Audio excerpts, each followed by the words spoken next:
స్వామి పరిపూర్ణానందగా parliament అభ్యర్థిగా హిందూపురం నుండి నా యొక్క అభ్యర్థిత్వాన్ని ఖరారు చేయాలని పార్టీకి చెప్పడం జరిగింది. హిందూ సంఘాలు, హిందూ నేతలందరితో కూడా నేను మాట్లాడడం జరిగింది.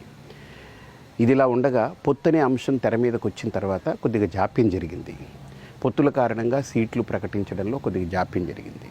అప్పటికీ కూడా హిందూపురం స్వామి పరిపూర్ణానందకే అని పార్టీ వాళ్ళు కానీ, హిందూ సంఘానికి సంబంధించినటువంటి ప్రముఖమైనటువంటి వ్యక్తులు కానీ వీళ్ళందరూ పట్టుదలతో ఉన్నారు. కానీ అకారణంగా ఒకరోజు ఇది హిందూపురానికి కేటాయించట్లేదు, ఇది మళ్ళీ టీడీపీ తీసేసుకుంటుంది పొత్తులో అని ప్రకటించుకున్నారు. అది ఖచ్చితంగా నా లెక్కలో ఒక పెద్ద కుట్ర జరిగిందని నేను భావిస్తున్నాను. దీని మూలాలు పరిశీలించి చూస్తే ఏమన్నారంటే, బాలకృష్ణ గారు హిందూపురం అసెంబ్లీలో నిలబడుతున్నారు, అలాగనే కొంతమంది టీడీపీ నేతలు వెళ్ళి స్వామీజీకి ఎంపీ సీట్ ఇస్తే టీడీపీకి ముస్లిం ఓట్లు దూరం అయిపోతాయనేటువంటిది ఒక నెపం పెట్టారు. దీంట్లో నేను ఫస్ట్ అడగదలుచుకుంది, ముస్లింలు మోడీ గారికి వ్యతిరేకులు, ముస్లింలు బీజేపీకి వ్యతిరేకులు, ముస్లింలు హిందువులకి వ్యతిరేకులు, ముస్లింలు స్వామీజీకి వ్యతిరేకులు అని ఈ 4 అంశాలని తెర మీదకి తెచ్చే ప్రయత్నం చేస్తున్నారు, రుద్దుతున్నారు. వీళ్ళు కావాలని రుద్దుతున్నారు, కావాలని ఈ వివక్ష వాళ్ళు తీసుకొస్తున్నారు. ఏ ముస్లిము వెళ్ళి మేము మీకు ఓటేయమని చెప్పలేదు. మరి 2019లో ఒంటరిగా వెళ్ళిన చంద్రబాబు గారికి ఎంతమంది ముస్లింలు ఓటేశారు, ఎంతమంది వీళ్ళందరికీ ఓట్లేశారు ఒకసారి డేటా తీసుకోమనండి.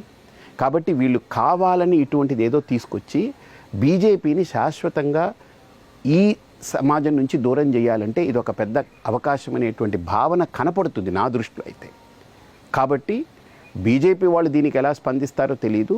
నాకు వాళ్ళు స్పందించి సీట్ ఇవ్వలేదు, మొత్తం మీద వాళ్ళ దారిలోకి వెళ్ళిపోయినట్టుగా అనిపించింది.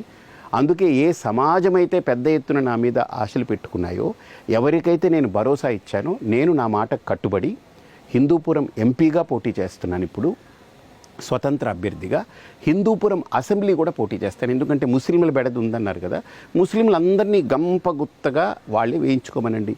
హిందువులందరూ గంపగుత్తగా నాకు వేస్తే సరిపోతుంది. నాకు హిందూ ఓట్లు ఒకవేళ నిజంగా వాళ్ళు అనుకుంటున్నట్టు భ్రమపడితే, నేను జాబ్ ఫేర్ పెట్టినప్పుడు ఏ ముస్లిము హిందూ అనే తేడా చూడలేదు. నా ప్రవచనాల్లో ఎప్పుడు హిందూ ముస్లిం అని వాళ్ళని విమర్శించడం, తోలనాడడం, తప్పు మాట మాట్లాడడం అనేది నాకు తెలియదు. ఇప్పటిదాకా నేను ఎప్పుడూ చేయలేదు. కానీ దేశము ధర్మం అనేటువంటి అంశానికి నేను స్టిక్ ఆన్ అయినాను. నా దేశం నాకు గొప్ప, నా ధర్మం నాకు గొప్ప అనుకుంటాను. నా తల్లి నాకు గొప్ప అని నేను ప్రేమించుతాను, అంతేగాని ఊర్లో ఉన్న తల్లులు నేను తిట్టాల్సిన పని లేదు దానికని. కాబట్టి నా నోట్లో ఎప్పుడు దుర్భాష రాలేదు. కాబట్టి నన్ను ముస్లింలు వ్యతిరేకిస్తున్నారు, బీజేపీని ముస్లింలు వ్యతిరేకిస్తున్నారు, హిందువుల్ని ముస్లింలు వ్యతిరేకిస్తున్నారు, లేదా మన మోడీ గారిని వ్యతిరేకిస్తున్నారనేటువంటిది ఈ అబద్ధపు ప్రచారాన్ని, ముందు తప్పుడు ఆలోచనని సరిదిద్దుకోవాలని నేను విజ్ఞప్తి చేస్తున్నాను, వాళ్ళకి హెచ్చరిస్తున్నాను కూడా. ఎందుకంటే ఇటువంటి భావాలతో వెళితే ఖచ్చితంగా మీరు నష్టపోయేది ఎక్కువ శాతం ఉంటుంది. 85% హిందువుల్ని మీరు వాళ్ళ మనోభావాల్ని దెబ్బతీసినట్టుగా నేను ఖచ్చితంగా రాష్ట్ర వ్యాప్తంగా దీన్ని తీసుకెళ్లాల్సి వస్తుంది. ఈ వీడియో మీకు నచ్చినట్టయితే లైక్ చేయండి, 10 మందికి షేర్ చేయండి. అలాగే కామెంట్ల రూపంలో మీ అభిప్రాయాలను మాతో పంచుకోండి. Nationalist hub group of channels ను సబ్స్క్రైబ్ చేసుకుని తెలుగునాట జాతీయవాద జర్నలిజాన్ని ప్రోత్సహించండి. ఈ వీడియో కింద ఉన్న బెల్ ఐకాన్ పై క్లిక్ చేయడం మర్చిపోవద్దు.